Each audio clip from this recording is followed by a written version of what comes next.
Welcome to another edition of the 1% Better podcast with your host, Rob O'Donoghue.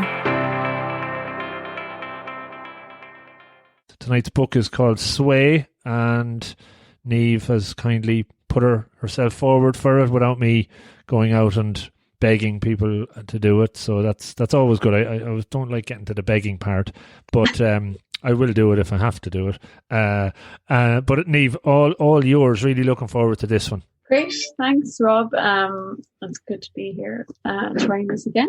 So the book, I kind of struggled to condense it down. There's just so much in it, and it's massively academic. So I suppose the only thing I would say about the book is it's not for the faint-hearted. So if you're going to read it, make sure you give it the time and attention it needs. You're going to definitely need a notebook to take notes. There's so many references and footnotes and studies that are referenced that it becomes a little bit overwhelming. So I've tried to make note of some of those things here that I can share after the session, so that if anyone's interested in anything that I mention, you can find it easily. But yeah, that's just one thing I must say.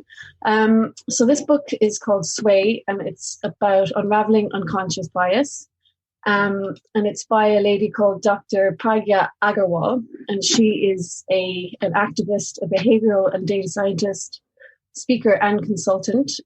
She's held the Leverhulme Fellowship, and she's a senior academic in the UK with publications on reading lists across the world. And she's written 2 books. So Sway was her first book, and she followed it up with something called I Wish We Knew What to Say, Talking with Children About Race. So that's the next book I'm going to read, because I have 3 children, and this is obviously a topic that we're all engaging with hugely in the media at the moment. So I'm looking forward to reading that one. She's a passionate campaigner for women's rights and has won many awards.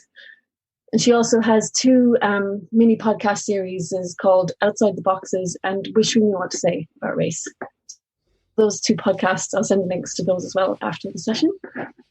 And basically the book, it's huge. It's 5 parts with 12 chapters, about 500 pages, exploring unconscious and implicit bias. And basically her argument is that research into unconscious bias is key to understanding and tackling social discrimination. She says that unconscious bias doesn't explain all the prejudices and discrimination that we have in society, and that there's a danger of it being reduced to a trend and being used to excuse all sorts of behaviours. But she thinks that makes it even more crucial and urgent for us to understand what it really means, how it's formed, and how it's underpinned by scientific principles and theories as well. And I'm sorry, I'm actually really nervous for some reason today, so I'm just going to try and steady myself here. So she looks, first of all, at how biases are linked intrinsically to our notion of self-concept and self-identity. And she's looking primarily at examples where a bias is misdirected and then creates a prejudice, and also discriminatory behaviour through a negative association with certain groups or communities. So obviously the first things that might come to mind are gender and race, but she does explain in the book that it goes far beyond that and gives many examples of how, which I'll touch on shortly. She also talks about how positive biases can be problematic if they create a negative discrimination against someone else. Herself, she was born in India in a deeply patriarchal society, so she has a really deep personal knowledge of how these kind of biases are formed. And that started her interest in this area as well. So she basically calls herself a rebel, and she says that she was a non-conformist to the stereotypes of meek, quiet Indian women. She was the first female lecturer employed in an engineering department, and it was suggested that she was appointed as a result of diversity and inclusion efforts. So in her early career, this really impacted her. And that she calls that out in the book as the reason she started to study this area. She says she was guilty at the start of shortening her name to make it easier for people to pronounce. She watered down her Indian dress, her Indianness, by just trying to conform to sort of Western norms, if you like. And she looked back at that experience and says, that was kind of done very naively, but as she grew her interest in this area, she realized what she was doing, and it fueled her to keep pursuing this area of study. And she says that her work finds synergies between society and psychology. So it looks at how changing technology and the way that we see the world shapes our biases, and also that we're being shaped by the way that our brain processes these biases and the moral and ethical questions that surround this unconscious bias. So in the book, she focuses on the biases that take us away from absolute, logical, rational decision-making. These biases that exist without our conscious knowledge, that manifest themselves in our actions and reactions without us realizing it. And they're rearing their heads when we least expect it, sometimes taking us by surprise. And I think that was the most powerful thing for me as I read this book. As you read it, you start to recognize how guilty you are of a lot of these kind of implicit bias behaviors, even though it can be quite uncomfortable. And she gives many examples of how it might play out in your own life. So, I think that this book, I would say, is essential reading for everybody at the moment. I don't know about where you guys work, but in my employer at the moment, there's a huge drive around inclusion and diversity. And I grew up in Southern Africa, and I was always assuming that, I'm not racist. I don't have any of these racial biases that are discussed in the book, but it turns out that it's not that straightforward. And she basically calls on everyone that we have a moral duty to examine our own biases in all areas of life. So I'll just kind of run through some of the examples chapter by chapter. I won't go into every chapter, but I've kind of summarized the kind of key takeaways here that might give a good overview of what the book entails. So she basically calls out that when she's talking about unconscious bias, it's something called implicit bias, and the concept of what that was emerged only in 2006, which I found quite surprising. So these are all relatively new concepts. And she says it's basically the new science of unconscious mental processes that have substantial bearing on discrimination law. So everything that she discusses in the book is actually backed up by scientific research. Loads and loads of studies on brain neural pathways. Neuroscience have demonstrated that many biases are formed through our life, through conditioning, but that we do need to take some responsibility for our inherent biases, because that's when we can take control of them. It's problematic to capture and pinpoint because it's hidden, and so it can often be in complete contrast to what our beliefs might be.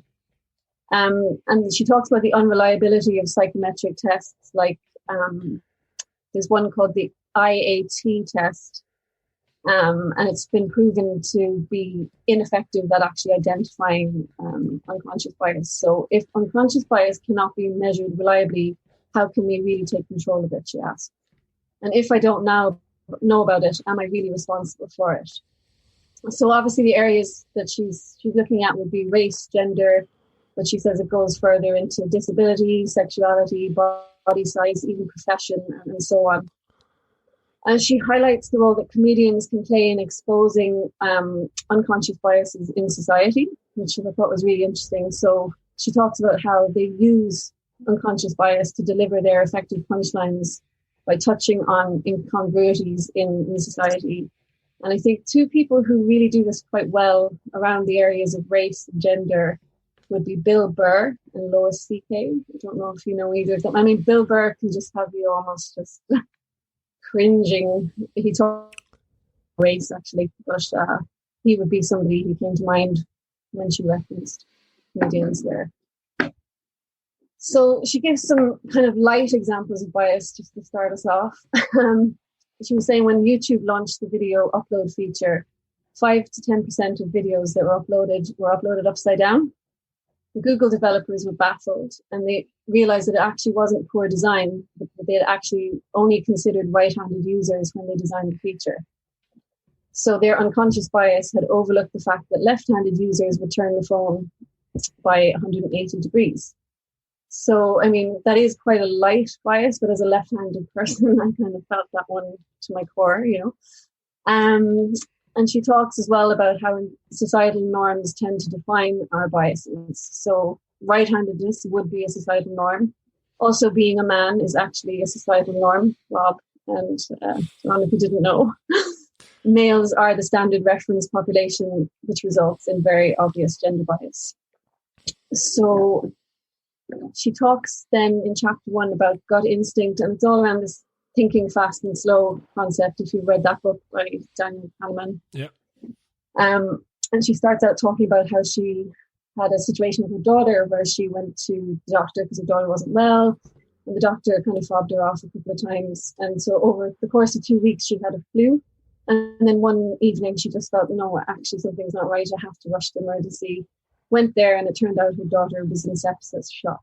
So she talks about maternal instinct, and gives a whole load of studies in the area of medicine where they've proven through various studies that doctors tend to disregard mothers, kind of how mothers present to emergency rooms or to their practice, and that they tend to kind of dismiss women as hysterical mothers. And in so doing, they can often miss very serious diagnoses. I don't know if anyone else has. I've definitely experienced that with a doctor before, so I can relate to that hugely. Research shows that health professionals are less likely to take women and girls seriously, and that their pain and illnesses are often not tackled immediately. And then there's even more disturbing studies that show that people from minority ethnic communities face huge prejudice in this area, and that they were much less likely to receive the correct medical care. She lists that African American women are 10 times more likely to die in childbirth than Caucasian women. And there was a huge study done into coronary disease, like in minority communities, So like African Americans would have been hugely disproportionately suffering from coronary episodes as a result of not being taken seriously when they present to the doctor. So she lists a huge number of studies here that back this up. So it just shows how dangerous, these sort of biases can be. She talks about how the problem is that our recollection of past memories and contexts might not always be accurate and are dependent on our current emotional state. So we make ourselves believe the things that confirm our biases. And this idea of trusting your instincts is actually a visual matching game. So we're not naturally rational, and when we get information overload, we filter out the noise. So we're likely to only see the parts of the world that are familiar to us, and we tend to notice things that are repeating. So that's why biases like this occur in the medical world. Has everyone seen the Invisible Gorilla video? Yeah. You know that one. Okay, so she referenced that the Invisible Gorilla. There were two guys in the US who basically got a woman to dress up in a gorilla suit and run through a basketball game and pound her chest for a few seconds before running off. But when they showed it to people, they asked them just to look at the basketball game, and something like 50% of people didn't even notice the woman running across. And that kind of served to illustrate how we only tend to see what we have in front of us. So they weren't expecting a gorilla, so they didn't look for one. And that again kind of illustrated how it happens in the medical world, that bias can take you off down the wrong path in terms of diagnostics and so on. So there was also a study that Solomon Ash did in 1955 where people were asked to compare the size of two lines. And when they gave the answer in private, they got it correct. But then when they gave it in public, because they were afraid of getting it wrong, they actually amended their answers, and something like 38% of people got it wrong the second time, which kind of illustrated herd mentality and confirmation bias that we tend to like to be part of the pack. And there's a whole number of studies like this that followed that confirmed this as well. It talks about how instincts help us to assess people quickly, and they're essential to survival, but they also form the biases that would cloud our instincts in this process. So it's a bit of a catch-22. And she says that often bias is created when a particular objective person doesn't meet the normative standards in society. So we alienate, stigmatize, or don't trust them. And if you remember that video on the BBC where the guy is giving his interview and then the two kids run in, did you see that one? And then 70% of people that the author surveyed on that video assumed that she was the nanny. and she was actually his wife. So that was another nice example of how these biases are formed. So in chapter 1, she talks mainly about race, and she talks about how skin color is often one of the first cues for assigning group memberships, and that we all do this no matter what, no matter how much we deny it. So that's an uncomfortable truth, really. There was a PBS documentary in 1968, the day after Martin Luther King was assassinated, where a teacher showed how easy it was to turn 7-year-olds into hate mongers. And what she did was divide them by blue eyes and brown eyes. And she asked the blue-eyed group to start. She basically told the blue-eyed group that the brown-eyed group were inferior to them and that they were the kind of superior group of 7-year-olds. And within a week, the way that the blue-eyed kids were treating the brown-eyed kids in the playground was apparently quite shocking. Like they completely outcast the brown. There was basically like it was like Lord of the Flies up in there. So yeah, this discrimination that was based on eye color was a really controversial but landmark experiment that showed how environmental cues can shape our biases and reinforce in-group memberships. And then when Hurricane Katrina happened, there were new photos and they reporting black and white people very differently. So you'd have a black man wading through the water with goods under his arm and he was looting, where a white person was wading through the water, surviving after encountering, groceries floating past that they were so fortunate to find. So it just really highlighted that racial bias in the States, which we've all become so aware of in recent years. And I thought that was very powerful because I can remember those, that kind of journalism as well. Also, it talks about clinical instinct, and the clinician called Atul Gawande wrote a book called Complications, which talks about how in high-pressure situations you're much more likely to rely on your instinct. And I think others have touched on this in previous book clubs as well, around the black box thinking. So it recognizes that it's an accepted feature of medical emergency practice and that it's largely accurate, but it can fail when the medic doesn't identify with the patient. So again, it brings race into the conversation where if you're a white doctor, you're less likely to be able to use that instinct correctly when dealing with a patient from an ethnic group that you don't identify with, which is quite scary.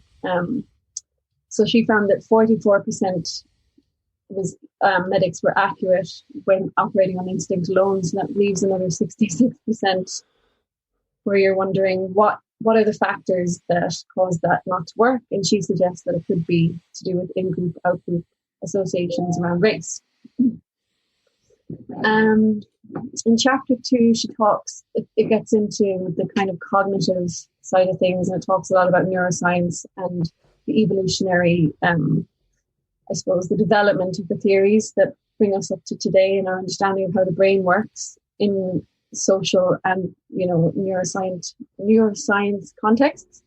So she talks about how if we adapt to survive and flourish, why are we programmed to resort to errors and biases? Is it a design flaw? And she says that our unconscious biases could be seen as adaptive mechanisms. So our brains have evolved to reason adaptively rather than rationally or truthfully. And she outlines a behavioralist versus a cognitivist approach. And it just talks about how, going back to our ancestral humans, how fear of threat might have existed to prevent disease transmission. And that the cost of falsely assuming the peacefulness on the part of an aggressor would outweigh the low cost of elevated vigilance. So it all kind of started with a fearful reaction to dangerous things, and that somehow we've, carried that forward up to today from an evolutionary standpoint. And then she brings it into the present day, talking about a study in the University of British Columbia where images of African-American men were smiling and scowling and shown to participants in dim light and bright light. And afterwards, they had to match words about their beliefs in a dangerous world. So those people who encountered the images in ambient darkness were actually associated those images with more derogatory stereotypes. So I thought that was really interesting. And she has a huge, like, a thing about this book that I struggled with is that there was so much information, and it's not, it's structured in such a way, it's written kind of in a very narrative form. So it's not like there's bullet points on each topic, and she doesn't really split it out into gender, race, religion. So I did find it quite hard to condense and to put everything into different categories. So I'm just, as I noticed with my notes, everything was a little bit jumbled. And that's one thing that would be one thing I'd say with the book. Like, you probably need to read it a couple of times to digest what it's saying. Sorry, guys. So she talked about there was 3 theories of implicit bias formation. It's around how your brain creates shortcuts. Error management theory, which is basically when you say, I'm better safe than sorry.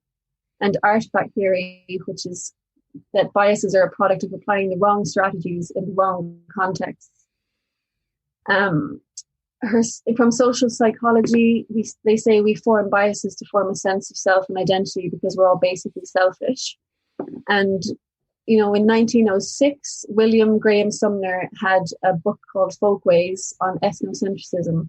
And that's when the concept of in-group bias came about, and which basically says we reject those that are unlike us, and that bias exists as a result of group boundaries, defined by one or more observable characteristics such as language, accent, skin color, and religion. And there's also an argument that self-worth, distinct identity, and distance from the outgroup all feed into the development of these biases. There was a study done that when people are trying to conform to the views of their neighbours, they lose their natural abilities to observe and evaluate their environment closely, and that we overly rely on social information. So that individuals spend too much time copying their neighbours, and this is likely to be the norm. And I suppose that kind of just rang true for me, because I've noticed in my neighbourhood, if one person renovates their house, over the course of the next few months, you'll start to see scaffolds going up around the place. So I think it's true. Individuals, in their most extreme cases, use this to justify atrocities such as the Jews during the Holocaust as part of their moral compass. So they believed that it was because the group they identified with also thought it was okay. And that's, obviously that was a very complex process, but that's what she called out in the book. Yeah, sorry guys.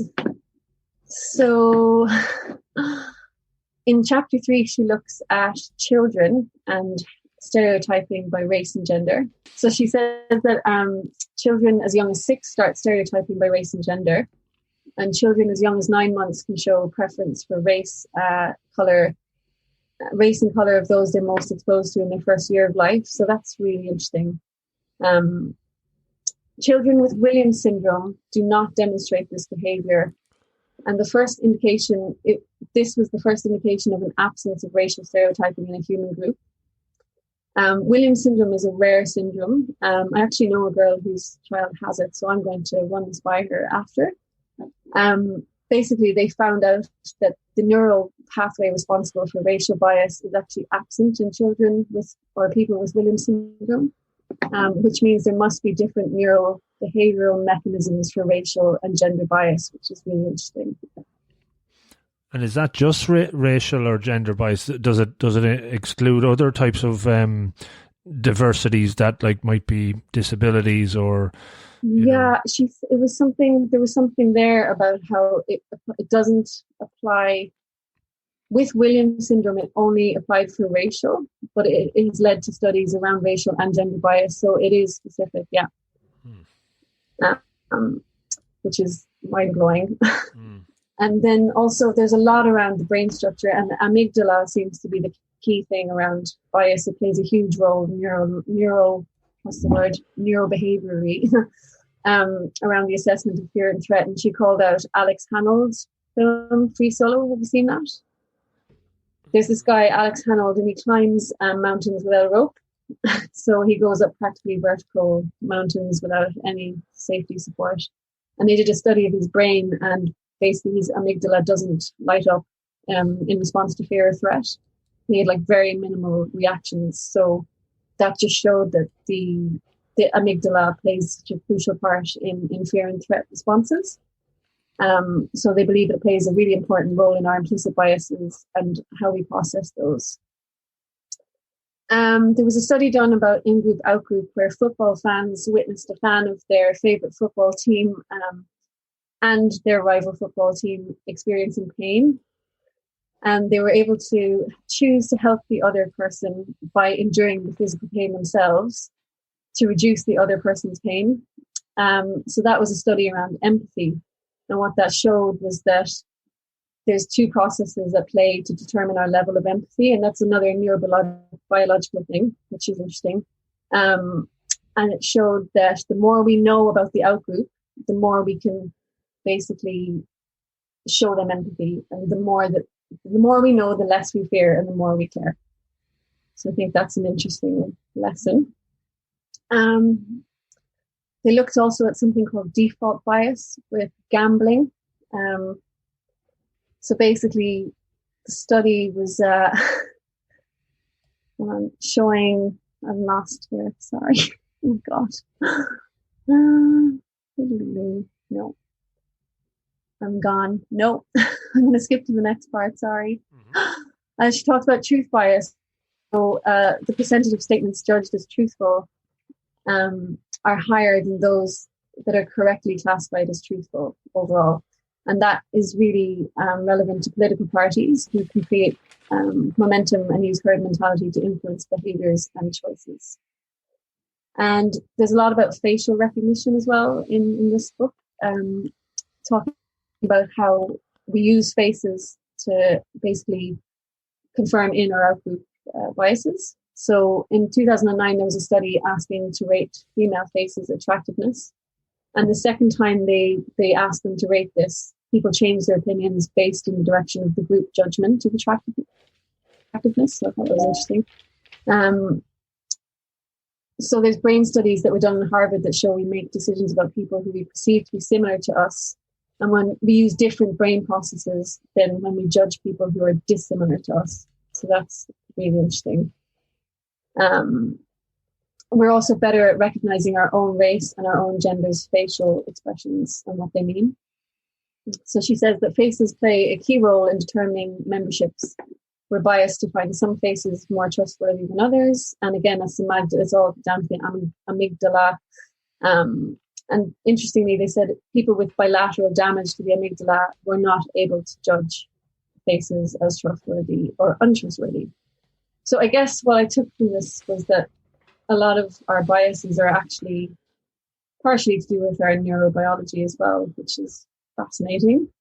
But she doesn't let us off the hook. She said that is not good enough to use that as an excuse, and that we all have an obligation to really challenge our own biases.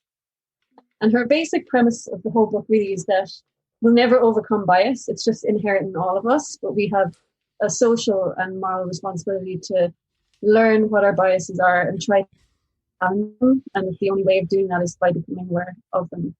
And that's where that inclusion and diversity piece comes in, because like that with the children recognizing different races that they're exposed to before 9 months, like the more inclusive and diverse we are, the more likely is we can arouse these biases just by exposure to people we would consider to be in an out group, for example. So, I mean, that was the overall takeaway that I took from the book. If I was trying to condense it down into one sentence, but in the 12 chapters, I mean, I just wouldn't be able to talk about it in 1 hour, but she goes through gender, race, age, religion, basically those are the objectification theory, and those, it's just so huge, just the breadth of the book, that I could not summarize it for you tonight within the hour, but I've tried my best to give a feel for what she discusses in the book. I was going to say, Niamh, does she give actions to take to overcome, right? Like in the work I do, there's so much going on around advice to clients around diversity, equity and inclusion, and unconscious bias is coming up as the number one problem. And education is not enough, right? Education is just just what you shared, everything that she said is educational there, but what are the actions that you can take to address and change the behaviours? And I'd just be interested to see if she shared anything around that. Yeah, she says that, training doesn't work without changing your attitudes and without addressing the systemic inequalities. So honestly, I can't remember off the top of my head, but all the actions that she says to take. She basically says that true inclusivity happens when people are given an equal voice. So it's about creating a platform for people to share their diverse experiences. And, she also talks about having more than training, that you have to have role models and representation.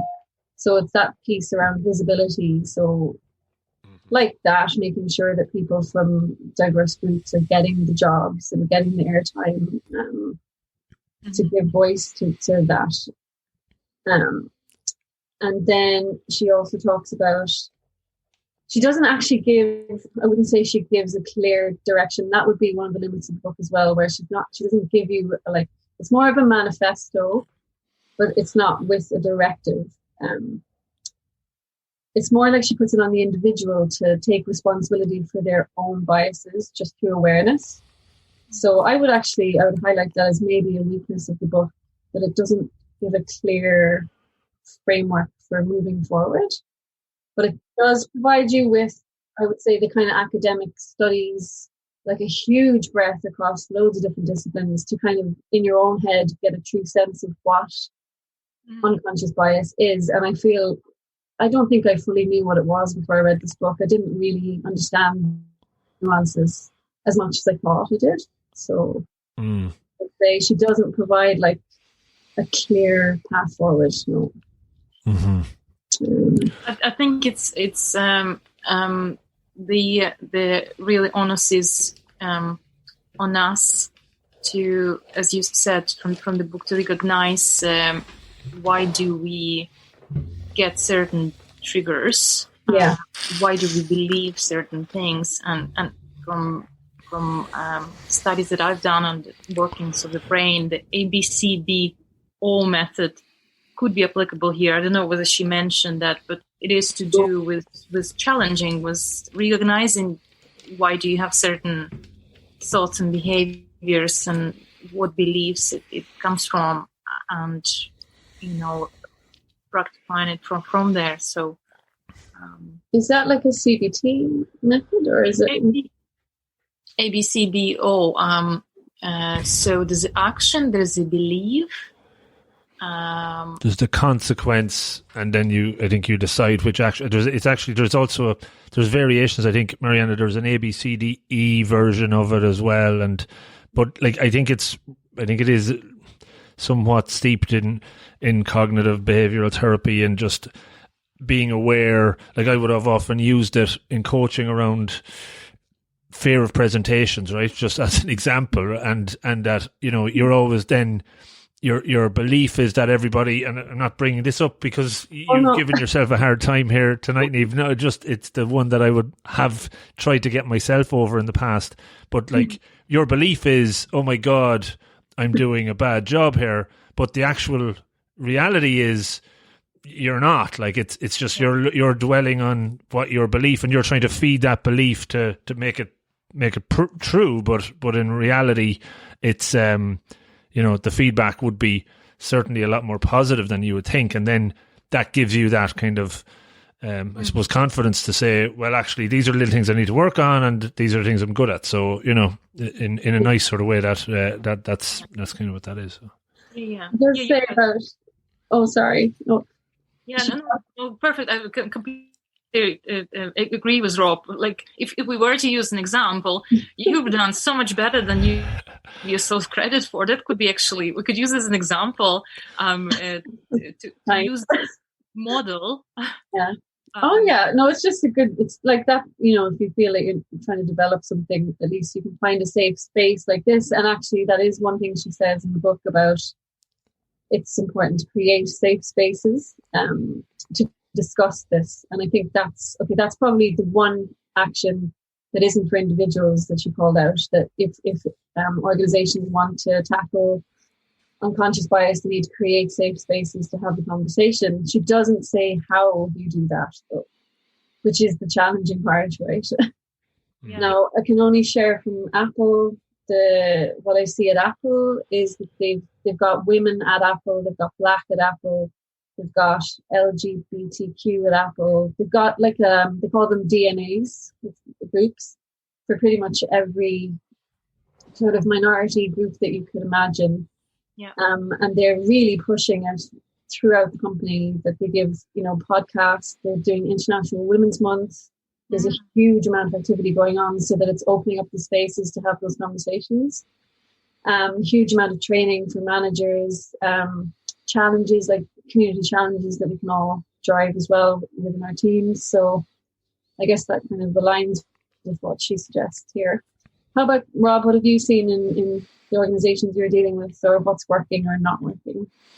Yeah, like that. So they're the DNAs. They're, I suppose, what would be more generally called ERGs, or the employee resource groups. But it ultimately comes down to it's the behavior change, right? So it's kind of trying to come up with, like I've seen wrote about certain organizations that create scenarios that they would work with in a kind of a safe space, kind of say, right, these are the biases that could pop up. What would you do in that instance? And you would role play that out so that when it actually does happen, you've kind of walked through the steps of doing it. And a couple of them are like this program called Active Bystander. So you're watching it, and you have maybe 3 or 4 options to intervene on, whether you directly call it out to say you're after doing a microaggression to somebody there, or you talk to them afterwards, or you talk to their manager. There's 4 or 5 different options, but it's about the educational part, is to know that everybody knows that these things are interventions that could be used. So if it does happen, then it's not such a, oh my God, or that's, I'm either embarrassed by it, or I'm like, if your manager tells you, oh, there was a report about you having said something that was undoubtedly unconscious and you didn't mean anything by it, but we wanted to raise it to your attention so that next time you can see it. Like, so that's it. Like taking action, putting interventions, and empowering each other to kind of intervene and to normalize that as well, right? Not to make it like a taboo to do that, like, and that if I say that to you, that doesn't, you're not going to be never talk to me again, sort of thing, because I called it out. And yeah. Like, that's it. Sorry. Sorry. Hi, good evening. Now, this is Andrea. Hi, Andrea. I'm not shy. I'm sorry. I'm on a desktop with no camera. Can I just say something about your summary? I really, really, really enjoyed it. It's very, very similar to something called Invisible Women. Has anyone read that book? No. And it's because the world is designed for men by men. It's everything from the temperature in your office or work is designed for male temperature. If someone has a heart attack, men feel it in their left arm, but women actually have totally different symptoms, but it will be delayed because they'll go by men's symptoms. Wow. What else? A car accident. If women have a car accident, we're probably more likely to be severely injured because it's all been designed for men, for a man's body, like the seatbelt across a woman's breast. So so it was really, really interesting. And I probably am a bit like yourself. I'm left-handed. So you would not believe everything from tin can openers to desks at university. Everything is designed for right-handed people. I'm also dyslexic. Everything is designed for people who can read and spell properly. also as well, I spent 20 years in London. I think, Linda, you just came back, did you say? Yeah. Mm-hmm. And I don't know, I loved it. I absolutely loved it. And I loved all the different races, different colours. To come back to Shercock and Cavan, it was just an eye-opener. And my mother talking about the foreigners, and, it was... Mommy, do you not know what you sound like? But my ex-husband was so my 2 children, I've been asked several times, have I adopted them? My ex-husband talked about the BBC News compared to the RTE News. The RTE News, he said, was less biased compared to the BBC News, say, for something like Palestine and Israel. So things I wouldn't notice. But he would notice. So, I think we all have unconscious bias and we just don't know it. But one thing, somebody said, what could you do? I think travel is one of the best things you can do, just to see how other people live and how other people are. Yeah, that's exactly it. Like, and I think, I didn't notice it until you said it, Rob, like that she hadn't really provided action steps, and actually it's actually a big gap when you think about it, seeing as the amount of work she's put into writing the book itself. But yeah. I would say that she's deliberately not put them in there, I would imagine, right? Just because of, it sounds like the depth of work that she's put into it. She just wants everybody to probably figure it out for themselves in a little bit of a way, I think, afterwards, Yeah. Is she also saying, from a lot of the examples, that there's a lot of neurological or neurobehavioral aspect to it that you really have to consciously overcome? Like, I always think about the fact that that we're living in cities and we're living in groups very recently in our evolution, so our genetics are really not ready for today, and especially with international travel and mingling of people from all over the world, that's even more recent. So like, we're used to tribalism, we're genetically used to tribalism, we're used to watching out for danger, and so so I think there's 2 things. There's that neurological issue which we all have to overcome, and then you mentioned at the end the systematic problems, like the structural societal problems that one person can't solve. It's and it's great, like, she does give a kind of a very good overview of the different schools of thought and the kind of intersections. I suppose that's where you land then, in realizing that there are these 5 or 6 things going on at the same time that you have to grapple with. Andrea, I think especially with the pandemic, like how we can't travel at the moment, so it'd be interesting, would that have a negative impact on opening up this conversation if we can't travel for the next year or 2? That might lend itself to some interesting studies on. Is there any advice, Niamh, in the book towards if you are the subject of the bias being directed towards? I still have a very strong accent, despite bigger half my life actually being outside of country I'm originally from. So my London experience in particular wasn't good at all. Because I remember people actually, like families coming in South London where I worked as a waitress, and once I approached them with a smile, they were saying, anybody here from English speaking actually can serve us. So I was actually very much looked down. Like in the age 18, it did impact me a little bit. So I had to get over that. It happened a few times in London. Wow. In a short period, just a few months that I worked. Never happened to me in Ireland to this extent. Irish people really... it's good. But what's been happening up till now, I quite often get asked, where I'm from. So like a first question, and where are you from? So I just say, like, from Dublin, and then older people do speak slower when they hear my accent, and they make sure they pronounce everything very well. And louder. She does actually talk a lot. There's a fairly significant part that she dedicates to accents. She says that there's a positive bias for those who have the same accent. So this is bad news that I'm giving you, but basically it's true that people do treat you differently, and that the accent would be one of those cues. So she dedicates about 2 pages in the book to that topic, and from different angles as well. So socio-historical, neurobiological, and also linguistical. So she gave an example actually of a woman in 1941 who was Norwegian, and she got injured by shrapnel and then started talking in a German accent after the wound happened, and then was completely ostracized by her community just because she had a German accent.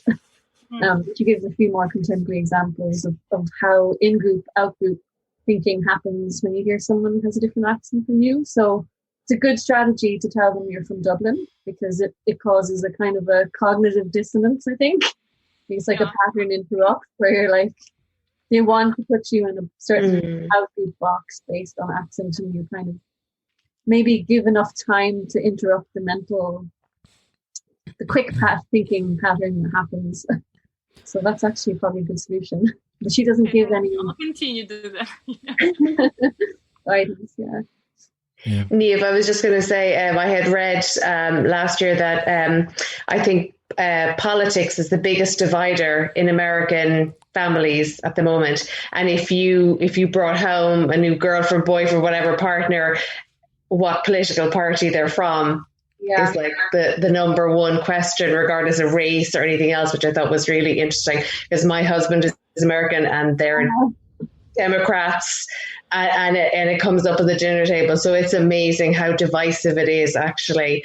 And the second thing I was going to add, I worked in early years for 10 years, and there was a big shift to bring in like dolls with different skin colors. We would have even pictures of families, of all sorts of family makeups, children with disabilities, so it was really interesting. So there's been a real effort to kind of, I suppose, model that for young children, which is really, really good. And the other question I was going to ask, did she mention about personality at all? Because like that's my work with introversion, and didn't actually. No.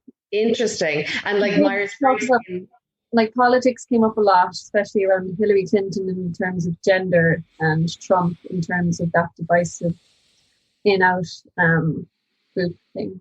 But personality didn't come up at all, actually. Yeah, because Myers-Briggs came out with something last year. They said 9 out of 10 people in the UK feel pressure to act extroverted. So for many introverts, they can feel like they have to act, something else. So it's interesting. And I think your point about modeling is very important in organizations, and getting people, like that's one of the things I would suggest people write blog posts about being an introvert and their experience, and things like that. Yeah. So for whatever the diversity is. So, and you did an amazing job. So well done. I was just conscious of it being recorded, like Rob, you need it to be. Don't like. But one thing that she did talk about was Tinder, and she said there was a study done, and it was recommended that you don't swipe left more than 9 times because something happens. I have it written down here. The more you swipe left, the more the algorithm will give you undesirable or less, people who've already been swiped left on a number of times. Left is bad, right? Isn't it? I can't remember. It's been so long. Right. But she talks a lot about, basically about how we value appearance and attractiveness and things like that. But she doesn't go into personality types. And that's probably another kind of gap in the book, really. So that might be something for you to... Here we go. It's really interesting, though. Really interesting. So thank you. Yeah, thanks. That just reminded me there of Aoife, what you were saying about the American political divide. That kind of one of the good news stories in America and around the world but in America it's kind of been the forefront, is how the whole LGBT community in America has become, went from being a taboo to being completely normal in such a short period of time, maybe 10 years, and they actually trace it back to Will and Grace and Ellen DeGeneres, they can almost see when the thing started tumbling, and so there's hope somewhere that we can overcome these prejudices. Hopefully. Yeah. Mm-hmm. It's definitely moving in the right direction, I think. She does an analysis in the book of magazine covers. There's a number of studies that looked at the number of people of colour, black, or I think they're black, Asian, or minority ethnic groups who are on the covers of magazines, and it was just shocking. Like, they called out Vogue, they called out a bunch of UK publications, that some had none, like no people of BAME, as they call it in the book, origin. And, there's a huge, grossly underrepresented even today in mainstream media. So that was interesting. That's why the what is it? I don't know. It's the music show, The Voice, right? That's to remove the bias from how people look. Yeah. That was one of the big hooks on that. And even that other one that was out recently, that one where they were all dressed as kind of animals or hot dogs or something, that one was on just there in the last few weeks, that it disguised people completely so that they couldn't even look. Whereas The Voice, they were sitting with their back to them. With this, they were dressed as just I don't know, farm animals or whatever, but they were professional singers, and they couldn't, then be biased in how they would select them to go through or not. So there's lots of ways of kind of masking it. Did she mention anything about neurodiversity at all, Niamh? That's an area I'm big focus on at the moment. Nothing around that. No, she didn't. It's interesting because, to your point, John, I talk a lot to clients about neurodiversity, and where LGBTQ was 10 or 15 years ago was that kind of big hurdle. Neurodiversity now is that next one, right? The next diverse group that is getting a lot of attention, certainly in the IT space, because of the skills and traits that neurodivergent have are perfect for a lot of highly technical roles, but they're lacking in some of the more softer skills, and how they're getting filtered out from recruitment systems as a result, because they just don't map to some of the the competencies that you might need to be better at communication, when you mightn't need that really at all, but they're just being excluded. So there's a lot of bias around that as well, but that's bias, systematic bias in processes and systems that just need to be completely looked at left, right and centre. Yeah. But even things like eye contact, like making eye contact, doesn't come naturally for many people. So, not judging on that. Of course. Yeah.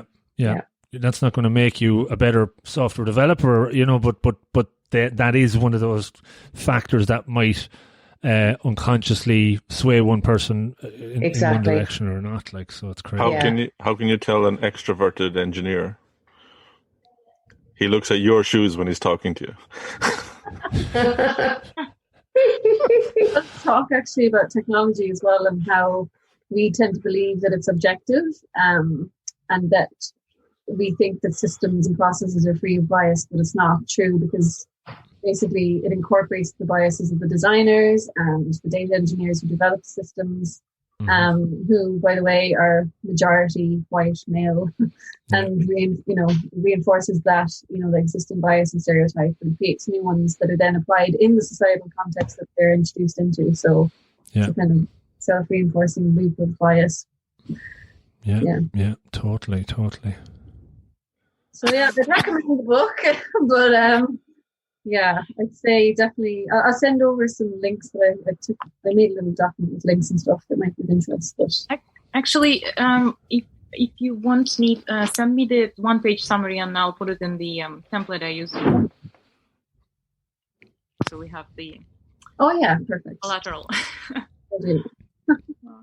I was looking at the table of contents on Amazon while you were talking, so it looks fascinating. What's the Bobbsey twins? What's that about? Oh, the Bobbsey twins. Oh, I can't remember. That's Sorry. a little. I'll have to read it. It's a children's book, in America. Yeah, and then it resulted in that became a kind of a colloquial term in society. Or, you like the Bobbsey twins, but I don't actually know. I can't remember it. Oh yeah, they're it was in the 50s. I just read it to my son when we were over there. Actually, yeah, I think it's from the 50s, and yeah, I guess are they the perfect family or something? I don't know. I forget. Funny. Cool. Very good. Well, look, I know we're up on the hour, and Niamh, thanks a million for that. And as you can see, the conversation is I would say not just now, but nearly every time it's always the best part, right? So don't ever feel too pressured by the read through. And yeah, thanks for doing it. And Marianne, I think you're signed up for 2 weeks' time again, and then we'll have to start kind of enticing others. John, you haven't done one since early days. It must be your turn again soon.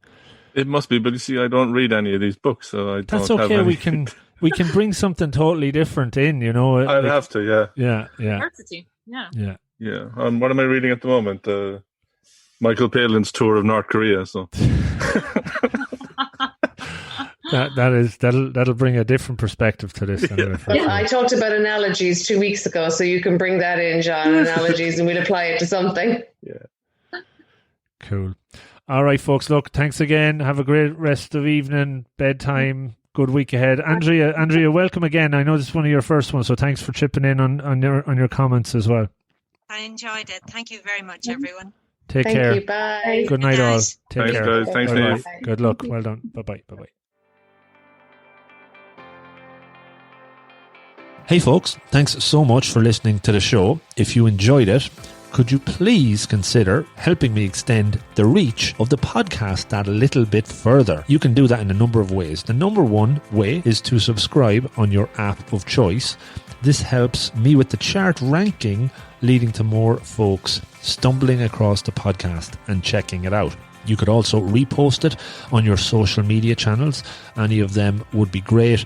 And maybe even tell a friend in person or over the phone. Pick up the phone, give them a call and tell them about the 1% Better podcast. Tell them about this episode or one that you've heard in the past. Any will do. I would really appreciate it. In the last year, we set up a 1% Better Slack community, which you can join for free and interact with me and other members of the community and improve through holding each other accountable and sharing monthly challenges. It's a lot of fun. Check it out. I'm into season 4 of this incredible journey, and the more of these interviews and solo shows that I research, record and share, the better I believe that they get, and more loaded with actionable takeaways that you can learn from. I know I've learned so much from it so far, and it's always really, really fulfilling and rewarding when I hear from you on what you took from it. So do reach out, rob@robofthegreen.ie. And of everybody that listens, 90% listen and enjoy, but only around 10% actually take action, write down takeaways and put them into practice. I am convinced that if we can move that number a bit higher, the listeners will not only make steps forward towards their goals, but they will be more fulfilled and happy and better. Change doesn't happen overnight. It is hard, but it's all about taking the first step, whatever that is for you. You can absolutely do this. Make a plan, be deliberate, take action. Don't overreach. Start with those small incremental improvements, and over time you will see great progress. It's all in the pursuit of betterness. So again, thank you so much for listening. Good luck and stay safe.